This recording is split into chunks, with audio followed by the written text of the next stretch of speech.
everyone? My name is Jamon McKinney, or you can just call me Juice because that is my nickname. Let's discuss how the Baltimore Ravens will fare during the 2020-21 NFL season. Let's get right to it, like I said. Now, this team last year was very, very good. I understand the Baltimore Ravens flamed out in the playoffs versus the Tennessee Titans, but let's take a moment to appreciate how good the Ravens truly were last season. A 14-2 record. They were absolutely dominant. They started off the season 2-2. So what does that mean? That means they at one point won 12 straight games. The Baltimore Ravens last year beat some very good football teams. They beat the Seattle Seahawks in Seattle. They destroyed the Patriots. They destroyed the Texans. They beat the Rams, the defending Super Bowl champions at the time. They beat the 49ers. They beat the Buffalo Bills. They beat they beat 5 playoff teams last year. They were very impressive versus very good teams last season. And I want to talk about Lamar Jackson. Lamar Jackson last year won the 2019, that's what it was. The 2019 NFL MVP. And he did it in unanimous fashion. And let me tell you something right now. I'm sold on Lamar Jackson as being an elite quarterback. This is a guy that led the NFL in touchdown passes last year, while also being 6th among all players in rushing yards. Lamar Jackson, as a quarterback, had more rushing yards than Aaron Jones, Josh Jacobs, and Dalvin Cook, who for a while was actually an MVP candidate, Dalvin Cook. Lamar Jackson had one of the 5 to 7 greatest MVP seasons of all time. I don't think that's up for debate. Anyone that told you Lamar Jackson last year did not deserve to win the NFL MVP, they should be slapped and they should be drug tested. And I'm sold on Lamar Jackson, like I said, because what people have to realize is Lamar Jackson, in my opinion personally, is only getting started. And Lamar Jackson is still only 23 years old, and in his first full season, he just won the NFL MVP, and he had one of the greatest seasons we've ever seen. You don't lead the NFL in touchdown passes by accident. Lamar Jackson, up to this point in his career, is 19-3 as a starter. 2 of his 3 losses in his career up to this point in the regular season have come against, the best player on the planet Earth named Patrick Mahomes. So Lamar Jackson is 19-3 as a starter, and 2 of those 3 losses have come versus Patrick Mahomes, who might be on pace to be the greatest quarterback of all time if he continues to do what he's doing, okay? No disrespect to Tom Brady, but I think that Patrick Mahomes has a chance to surpass Tom Brady if he wins Super Bowls and continues to put up numbers. He's great. He's arguably the most talented quarterback of all time outside of Aaron Rodgers, okay? And people keep telling me, Lamar Jackson's going to get hurt one day. He's going to get injured one day. When they fail to realize that pocket quarterbacks, quote-unquote, the traditional pocket quarterbacks, like Carson Wentz, have been injury prone ever since they entered the NFL. Guys like Aaron Rodgers have had 2 collarbone surgeries. Deshaun Watson has had 2 ACL surgeries in his young career. Big Ben Roethlisberger can't stay healthy to save his life. Listen, can we at least see Lamar Jackson get hurt before we say, Lamar Jackson's going to get hurt? He needs to change his playing style. Lamar Jackson has never been hurt throughout his entire career virtually. He's never had a major injury. Tua Tagovailoa coming out of Alabama. You guys tell me that he's the next Drew Brees. He's been injured for mostly his entire collegiate career. And Lamar Jackson's running around and making much more big-time plays than what Tua Tagovailoa can probably ever dream of making, in my opinion, because I think Lamar Jackson's a much better quarterback than what Tua Tagovailoa will ever dream of being. Lamar Jackson's running around making all these big-time throws and big plays, and he's never been hurt, and Tua's more of a pocket guy, and he can't stay healthy. So please keep that same energy with all these other quarterbacks with Lamar Jackson. Listen, I think that Lamar Jackson is here to stay, because let me tell you something right now. Lamar Jackson, it's not out of the possibility that he could, maybe get better as a quarterback. Yeah, Lamar Jackson has the same ability to get better as a player. Don't act like Lamar Jackson can't progress and get better as a quarterback, okay? He's in such a different place athletically that it's going to take the NFL a long time to adjust to Lamar Jackson's playing style because he's so explosive, as an athlete that you can't just figure out Lamar Jackson after one off season when he's getting better and when he's working on his craft as well. It's going to take the NFL a long time to adjust to what Lamar Jackson is becoming and what he's doing. And like I said, Lamar Jackson, he can actually get better as a player. And listen, Lamar Jackson has a very good roster at his disposal. Let's talk about the Ravens defense actually before I get into the offense. The Ravens defense has a chance to be the best defense in the entire NFL. Last year, they were the third best defense as far as points per game were allowed. And they just added Calais Campbell in the offseason, who over the last 2 seasons has 17.5 sacks. They just added Derek Wolfe, who last year has 7 sacks as an edge rusher. Matthew Judon is a very good player who had 9.5 sacks last year for this team. The Baltimore Ravens had the best secondary in the entire NFL between Marcus Peters, Marlon Humphrey, Jimmy Smith, and Earl Thomas.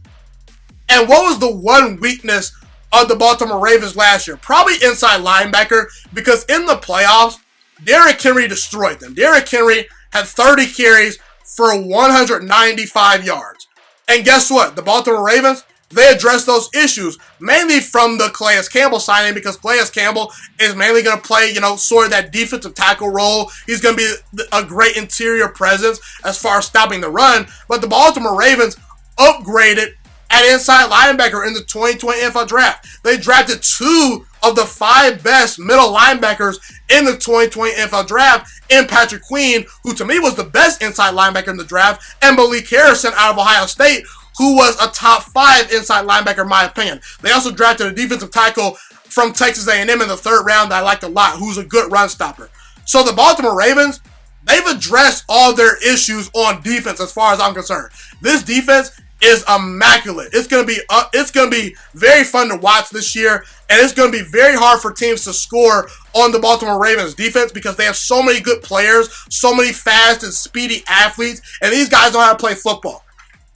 And looking at the Baltimore Ravens offense, it has a chance to be even more explosive because Lamar Jackson's already great. He can get better.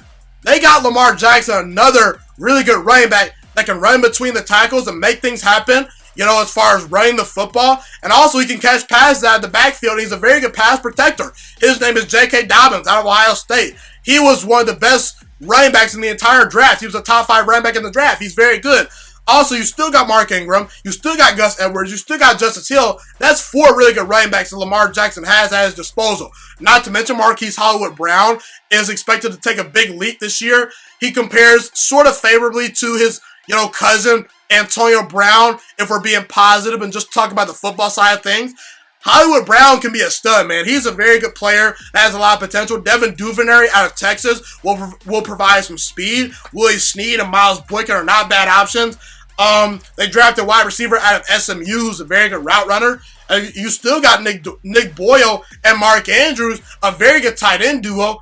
And Ronnie Stanley and Orlando Brown are the cornerstones of that very good offensive line, who's a top 5 unit last season. The Baltimore Ravens offensive line is very good. Now you do lose Marshall Yanda, but I expect the Baltimore Ravens to reload and their coaching staff to make the adjustments. The Baltimore Ravens have a great offensive line, a very solid wide receiver core, top of the level running back core. They've got everything, man.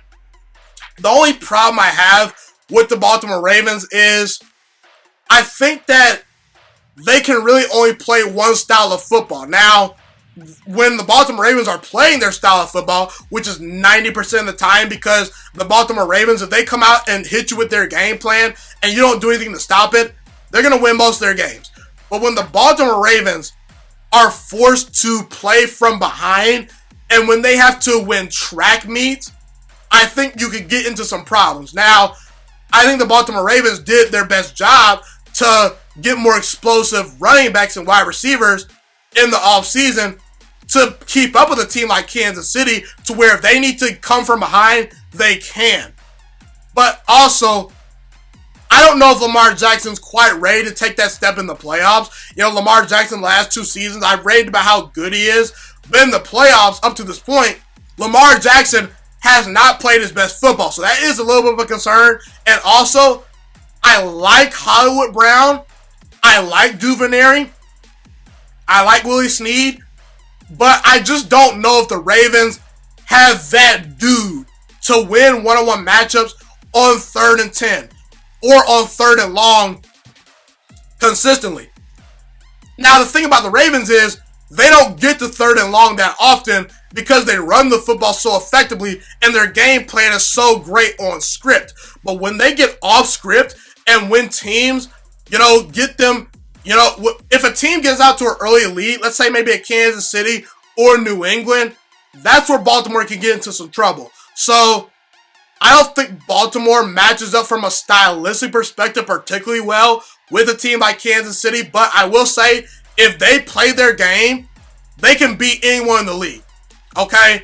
If Lamar Jackson plays as good as we know Lamar Jackson can play, if that defense holds their own, this team will win the Super Bowl. The only question is, can they do it in the playoffs? That remains to be seen. But as far as the regular season goes, I think this is a 13-win football team. This is a 13-3 team in my opinion. Lamar Jackson is the reigning MVP. He's one of the 5 best quarterbacks in football. He could get better. This is a top 3 defense. This team got even better through the draft and free agency. And this team is motivated. Don't tell me that this Baltimore Ravens team is not motivated based on the way they went out last season.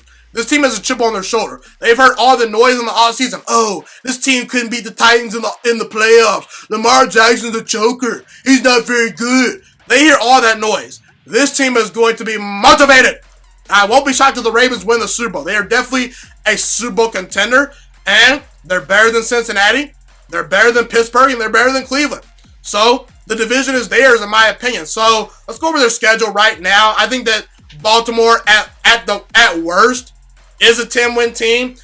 They might have the best roster in the entire NFL. Like I said, I'm going with 13 wins simply because, like I said, Lamar Jackson could get better. That's scary. I'm going to go over the schedule a little bit right here. I'm not going to spend too much time on the schedule because I actually think most of their games they're going to win, including versus Kansas City. I think they're due for a win versus Kansas City. So on the schedule, I'm going to highlight a couple games that give me some concerns. I think that Cleveland is a concern on the schedule simply because Cleveland did beat them last year. And Cleveland does match up pretty well with Baltimore based on the players they have on their roster. I think at Houston is a little bit of a concern because it's on the road and because they beat the Houston Texans so badly last year. I think Deshaun Watson will have a sour taste in his mouth and he'll be ready to prove a point versus Lamar Jackson. I also think at the Patriots could be a loss. And I think at Pittsburgh could be a loss. Outside of those games, I think Baltimore should be favored in virtually all those games. So between probably Cleveland, Houston, Patriots, and maybe Steelers. Those are the 4 games I think Baltimore could lose. Kansas City is a team that could beat Baltimore. Like I said, I would favor Kansas City over Baltimore if the playoffs started today. But I just think Baltimore is due for a win versus Kansas City as the last 2 seasons Patrick Mahomes has beaten this team. But yeah, like I said, I think Baltimore is legit. They might have the best roster in all of football. And if Lamar Jackson plays like we know he's capable of playing, the Baltimore Ravens not only probably can go 13-3 during the regular season, they can win the Super Bowl this upcoming year. Thank you so much for watching this video today. Please also note that the Juice Alert Sports Podcast is not just a YouTube channel. It is available on all podcasting platforms, including Spotify, Google Podcasts, iTunes, and Apple Podcasts. Also, if you enjoyed this video, be sure to like, comment, subscribe, and share this content with all your friends. This podcast is my favorite thing in the entire world right now. It is my passion. And I want more people to listen to this podcast. I really want this podcast to grow. Also, a fun fact about me is that I want to go into the sports broadcasting and media world once I graduate from the University of Toledo, a college in Northern Ohio. I currently am a freshman there right now. I am looking to become one of the next great sports broadcasters and analysts out in the world. And I potentially would like to start my own network if this podcast really truly grows. Or if I fall short of that goal, I would love to work for a big time network like ESPN or Fox Sports 1. I am open to all networks. So if you believe in my dreams and you see or hear my passion through the screen, be sure to tell all your friends about the Juice Alert Sports Podcast. Stay motivated, you guys. Have a God bless day, and I'm out.